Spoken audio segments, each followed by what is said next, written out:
For the past 2 weeks, I've been having the same dream.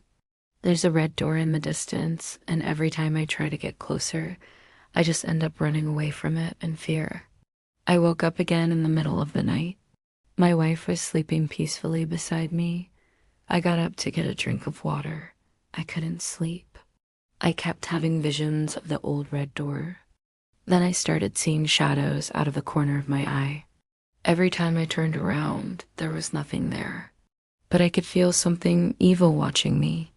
As I walked past our full-length mirror, I saw a man standing behind me. I froze. I turned around slowly, and there was no one there. I could have sworn that I saw the face of an old man in the mirror, but when I turned around, there was nothing there. I told my wife about it, and she just laughed and went back to sleep. The next day, I started to notice things. I began finding pennies everywhere, but they were all the same date. I also noticed that every single light bulb in our house had burned out. As I was replacing them, I noticed that all of the new bulbs were the same date. It was then that I realized that all of the pennies and light bulbs were from the same year, 1983, and it was then that I remembered my grandfather passed away that year. He was the only man I knew who would have been born in that year. I never thought he'd be trying to contact me through my dreams.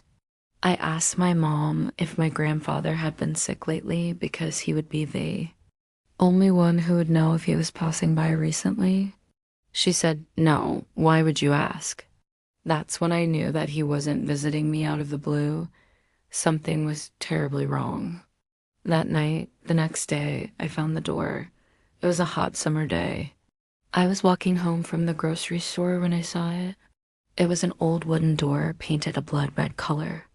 It was so odd that I stopped and stared at it. I tried to walk past it, but I felt compelled to open it. When I did, it creaked loudly. Inside was pitch black. I couldn't see anything. I tried calling out for anyone, but my voice sounded distant and distorted, like underwater. I started to panic and run for the door, but it was gone. The only thing that remained was the sound of my own screams. And to this day, I still don't know what I let into my house that night.